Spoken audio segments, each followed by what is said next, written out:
नमस्कार दोस्तों, स्वागत है आपका आपके अपने चैनल शिक्षा दीक्षा विद वीके पर। मैं विपिन कुमार, आपका कॉन्स्टिट्यूशन एंड पॉलिटी का फैसिलिटेटर। कैसे हैं आप सब लोग? उम्मीद करता हूं सब अच्छे होंगे और घर पर अपनी नियमित पढ़ाई कर रहे होंगे। कल योगा दिवस था 21 जून को, और उम्मीद करता हूं आपने जो इंटरनेशनल योगा दिवस, जो 6वां योगा दिवस हमारे यहाँ इस बार मनाया गया है, उसे अच्छे से एंजॉय किया होगा और घर पर ही रहकर योगा किया होगा। कल सूर्य ग्रहण भी था, कई सारी चीज़ें आपको देखने को मिली होगी, और चूंकि संडे भी था तो कई सारे ओकेजन साथ में ही थे। इसके अतिरिक्त हम बात कर रहे थे कॉन्स्टिट्यूशन में स्वतंत्रता के अधिकार की। अनुच्छेद 19 में आपको अच्छे से पढ़ा के आया हूं। आर्टिकल 20 भी मैंने आपको बताया है, और आर्टिकल 21 की भी मैंने आपके सामने अच्छे से व्याख्या की है। आज हम इस टॉपिक को ख़त्म करेंगे, स्वतंत्रता के अधिकार को, और जिसमें हम पढ़ेंगे आज आर्टिकल 22। आर्टिकल 22 क्या कहता है, इसके बारे में हम जो भी प्रोविज़न है उन्हें जानने का हम प्रयास करेंगे। तो आज की क्लास को हम स्टार्ट करते हैं। और सबसे पहले मैं आपको बता देना चाहता हूं कि आर्टिकल 21 में एक आर्टिकल 86वें संविधान संशोधन द्वारा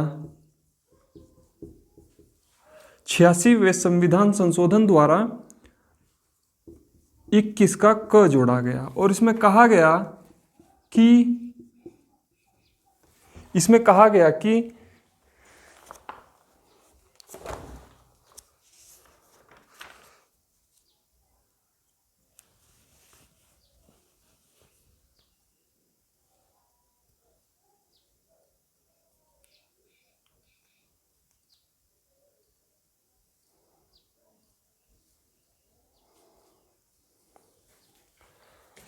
हाँ, सही डेफिनेशन इसकी ये होगी 86वें संविधान संशोधन द्वारा कि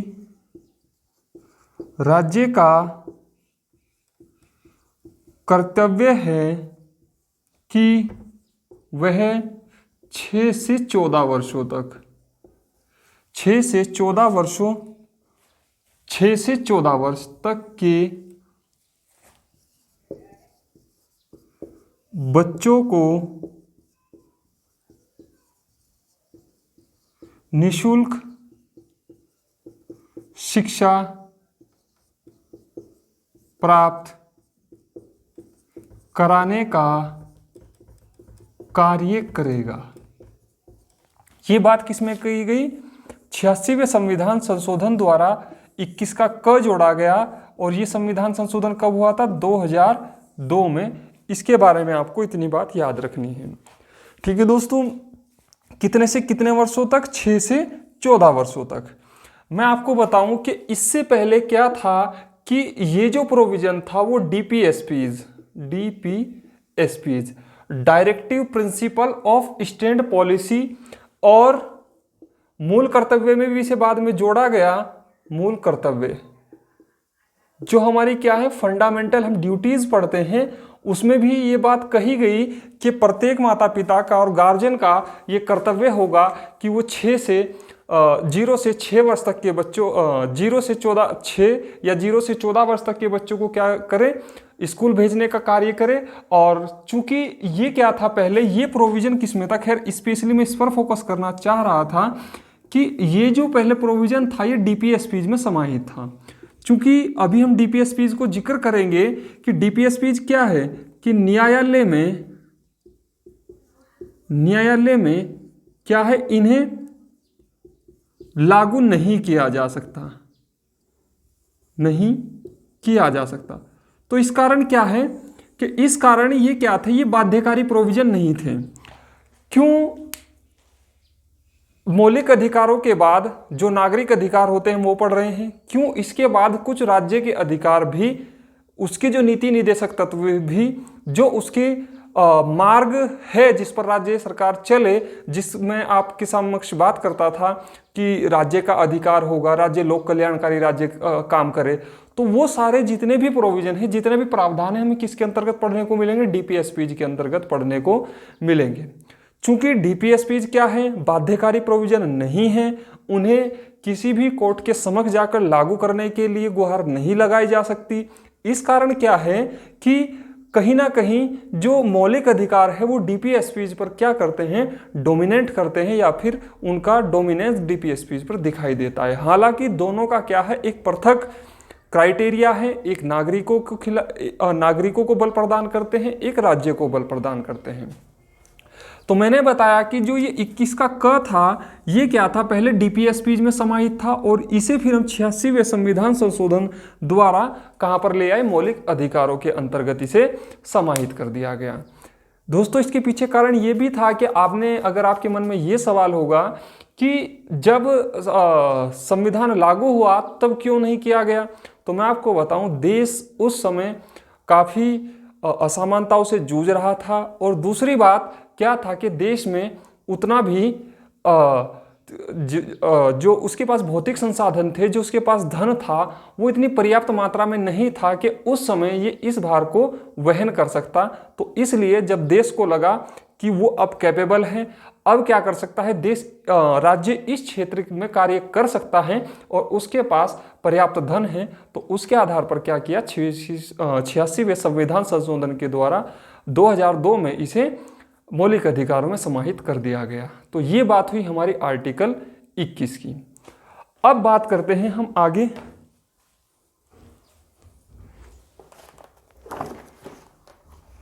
कपड़ा कहाँ है?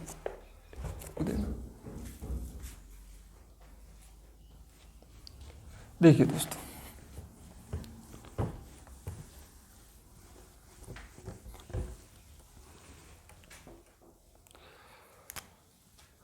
आर्टिकल 22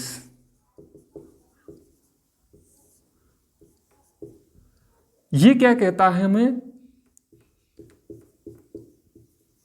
निरोध या कैद व गिरफ्तारी के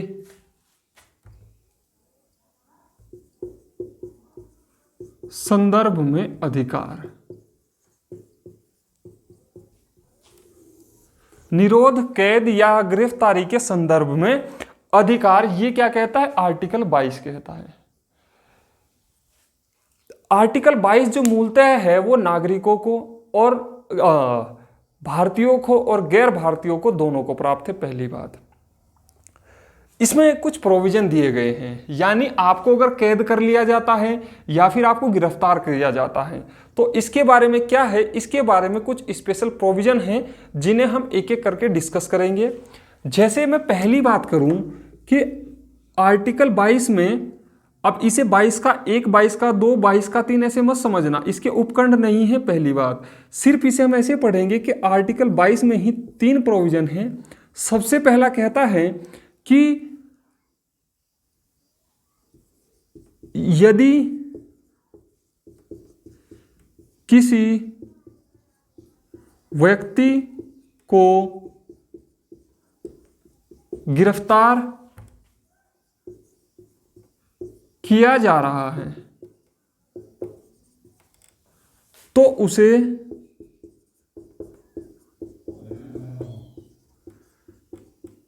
गिरफ्तारी का कारण बताना होगा।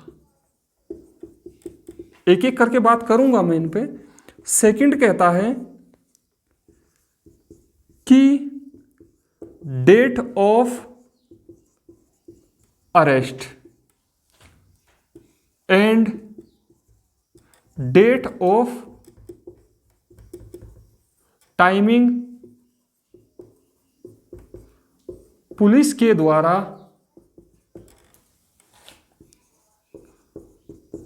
अपनी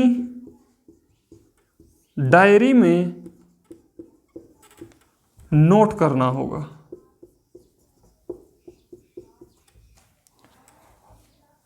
और इसी के साथ 24 घंटे के भीतर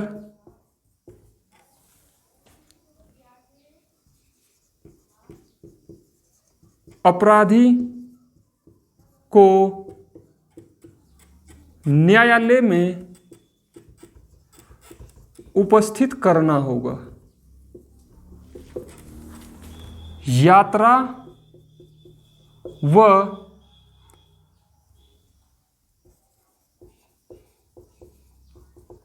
अवकाश का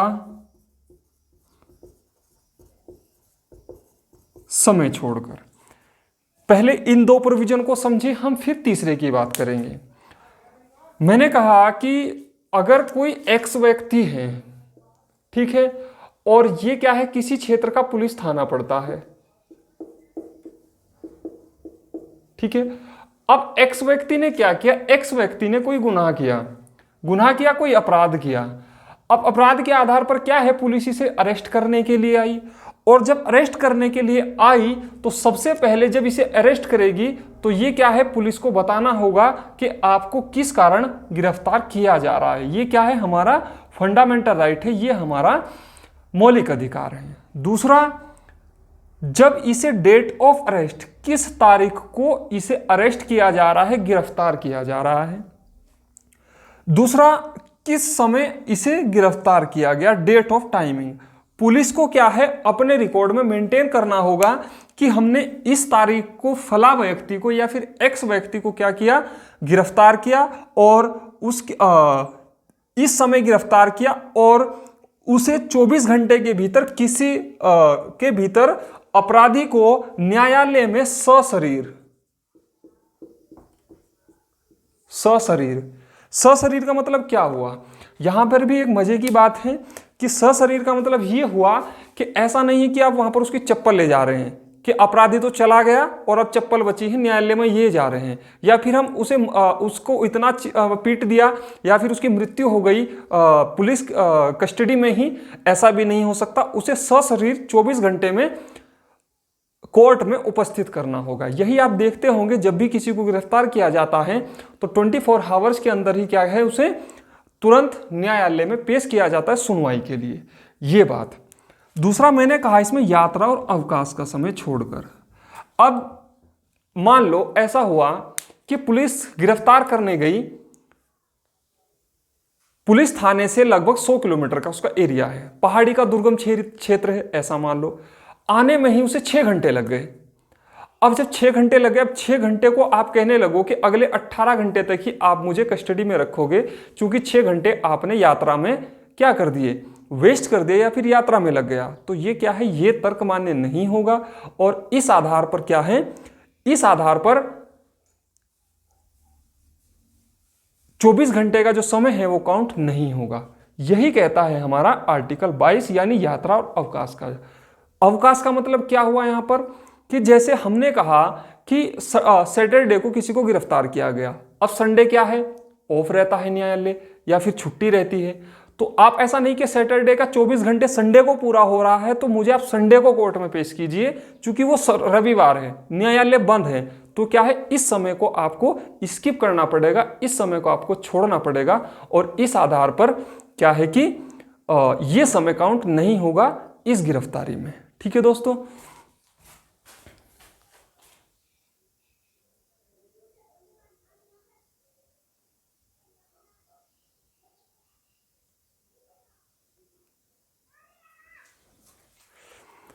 ये बात। तो आई होप आपको ये चीज समझ आई होगी। तीसरा प्रोविजन इसमें क्या कहता है, तीसरे को समझें।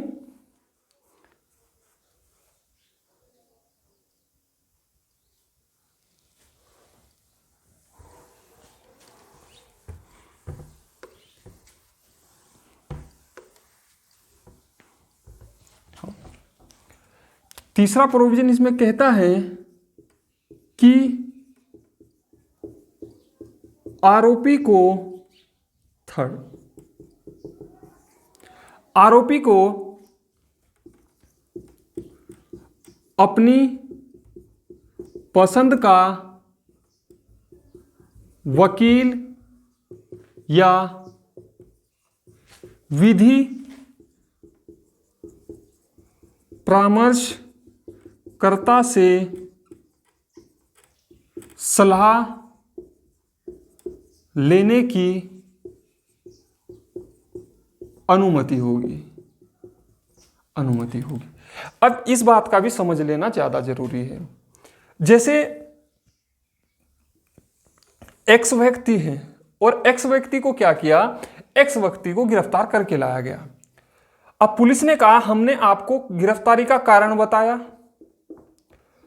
दूसरा आपको 24 आवर के अंतर्गत क्या है, कोर्ट में पेश भी करना है।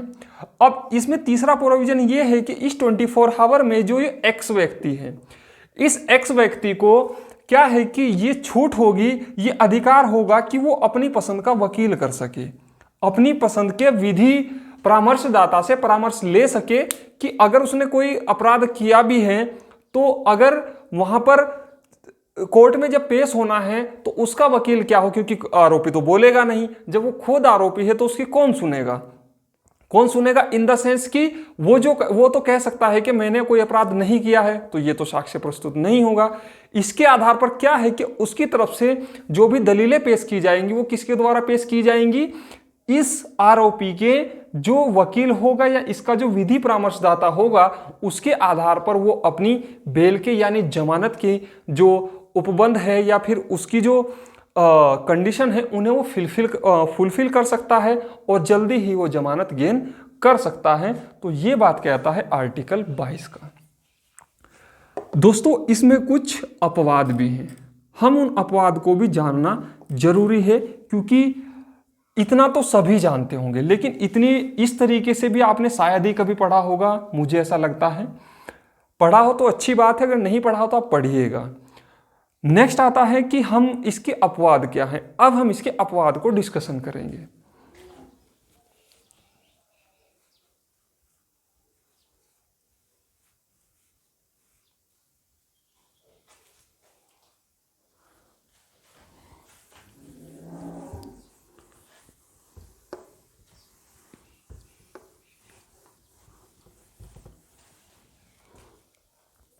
देखो अपवाद,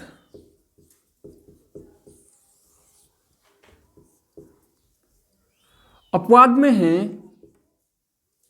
यह सभी उपाय उन व्यक्तियों को उपलब्ध नहीं होंगे, यह उपाय उन व्यक्तियों को उपलब्ध नहीं होंगे जिन्हें सुरक्षात्मक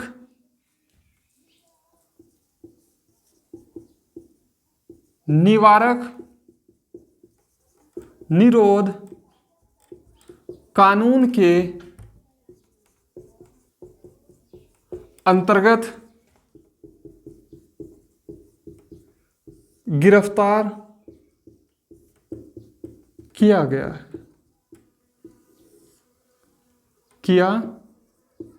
है। अब सवाल यह है कि निवारक निरोध कानून क्या होता है, हम इसे समझने का प्रयास करेंगे। देखो दोस्तों, कुछ चीजें ऐसी होती हैं कि किसी ने क्या किया, कहीं पर कुछ झगड़ा हुआ और झगड़ा होने के साथ क्या हुआ, वहां पर मार पिटाई हुई या फिर किसी का मर्डर हो गया।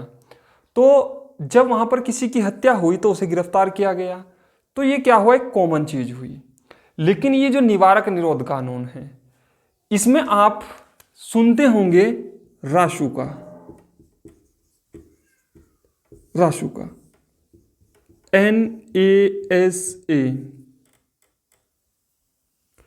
इसे कहते हैं, आपने ये काफी सुना होगा क्योंकि अभी वैश्विक महामारी के दौरान जब जो हमारे चिकित्सा कर्मी थे, जो हमारे डॉक्टर्स थे, उन पर क्या किया गया, हिंसक बर्ताव किया गया उनके साथ और उन पर हिंसक कार्रवाई, उन पर हिंसक जो गतिविधियां थी उनका इम्प्लीमेंटेशन किया गया। तो योगी सरकार ने क्या कहा, जो बीजेपी की गवर्नमेंट है यूपी में, उन्होंने कहा कि जिन्होंने इस प्रकार का बर्ताव किया है उन पर क्या लगेगी, रासुका लगेगी, यानी उन पर NASA एक्ट लगेगा। तो रासुका हिंदी होता है राष्ट्रीय सुरक्षा कानून और इसे कहते हैं नेशनल सेफ्टी एक्ट। ठीक है, इस अधिनियम के द्वारा क्या होगा, अगर कोई भी व्यक्ति रासुका के तहत गिरफ्तार होता है तो वो किसकी कैटेगरी में आएगा, निवारक निरोध की स्थिति में आएगा, इसकी कैटेगरी में आएगा। और उसे क्या है, जो मैंने आपको 3 प्रावधान बताए, 3 प्रावधान किसके अंतर्गत, आर्टिकल 22 के अंतर्गत अभी चर्चा करके आया हूं मैं। यदि इसके तहत किसी को क्या किया जाता है, गिरफ्तार किया जाता है रासुका के तहत, तो क्या है, उसे ये तीनों जो प्रावधान हैं इनमें किसी भी ये जो तीनों प्रावधान हैं उस व्यक्ति को या फिर उस नागरिक को इन तीनों अधिकारों में से कोई भी अधिकार प्राप्त नहीं होगा। यहां पर क्या होगा, सरकार एक तरफा कार्रवाई कर सकती है। यह बात कहता है निवारक निरोध कानून, इसे आप समझे। और हां, यह भी ध्यान रखना, रासुका जो है हमारे यहां 1980 का है। ठीक है, राष्ट्रीय सुरक्षा कानून को आप ऐसे समझे कि राष्ट्र की संप्रभुता के खिलाफ या राष्ट्र की एकता या अखंडता के खिलाफ यदि किसी ने, एक व्यक्ति ने कार्य किया है तो उस पर क्या लगेगी, उस पर रासुका लग सकती है। और जो रासुका के तहत गिरफ्तार होता है तो उसके साथ क्या है, वो तीनों बर्ताव नहीं किए जाएंगे जो आर्टिकल 22 में सामान्य व्यक्ति को या फिर जो नॉर्मल कानून, जो जुर्म होते हैं या फिर अपराध होते हैं उनके संदर्भ में जो उन्हें अधिकार प्राप्त होता है, इसके संदर्भ में वो अधिकार प्राप्त नहीं होंगे। ये बात कहता है हमारा निवारक निरोध कानून। नेक्स्ट की हम बात करते हैं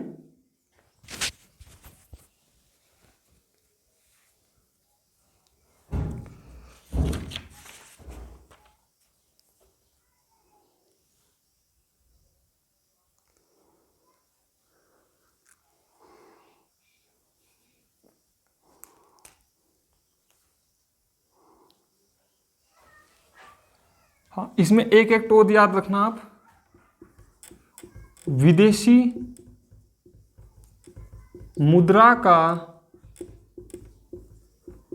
संरक्षण व व्यसन, विदेशी मुद्रा का संरक्षण व व्यसन निवारण अधिनियम, व्यसन है ये, व्यसन।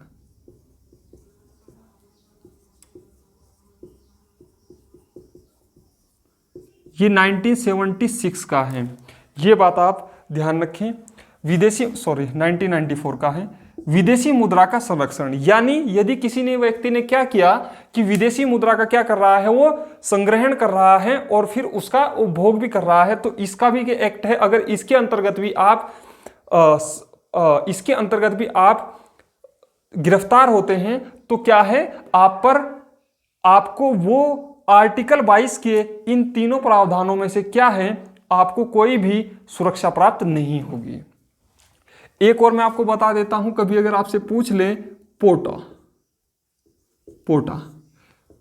टाडा, मीसा, पोटा, ये पहले थे, हालांकि ये खत्म हो चुके हैं, इसलिए इनकी उपयोगिता ना तो एग्जाम की दृष्टि से है, लेकिन फिर भी आप समझ लें, ये होता है प्रिवेंशन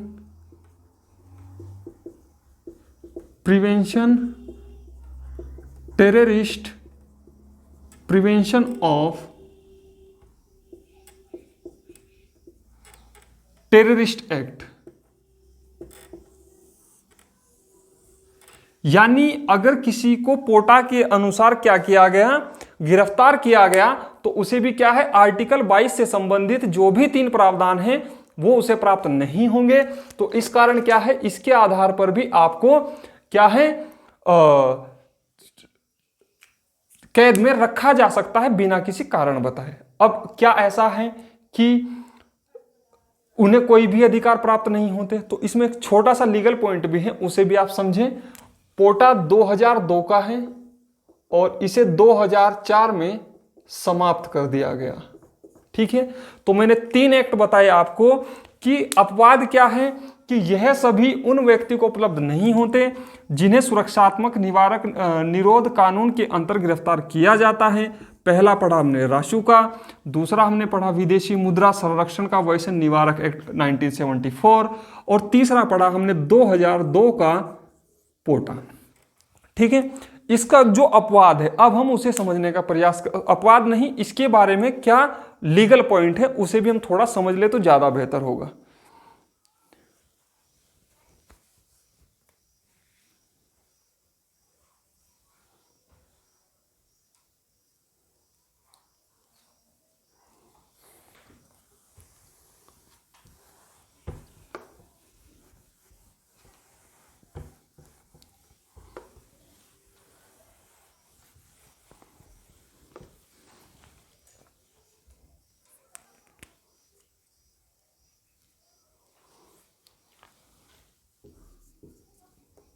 देखो दोस्तों,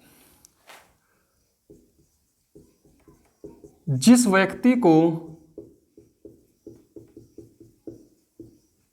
गिरफ्तार किया गया किसके तहत? निवारक निरोध कानून के तहत। निवारक निरोध कानून के तहत। ठीक है, मैं बात कर रहा हूं जिस व्यक्ति को गिरफ्तार किया गया किसके तहत? निवारक निरोध कानून के तहत, उस व्यक्ति को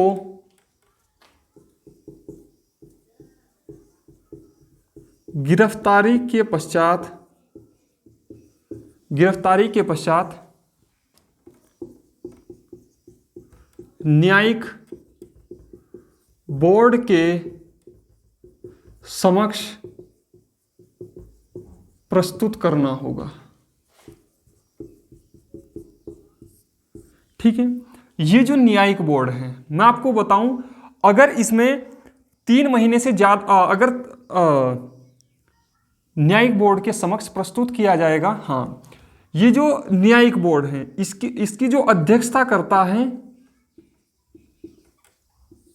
वो कौन करता है? हाई कोर्ट का या तो सेवारत न्यायाधीश, ये ध्यान रखना, या तो सेवारत न्यायाधीश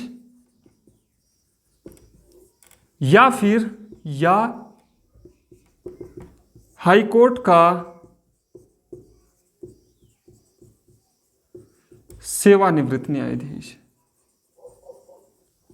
इसकी अध्यक्षता करता है कि या तो हाई कोर्ट का सेवारत यानी जो हाई कोर्ट में फिलहाल कार्यरत है वो न्यायाधीश, या फिर हाई कोर्ट का सेवानिवृत्त न्यायाधीश, या इनके समक्ष कोई भी योग्यता रखता हो।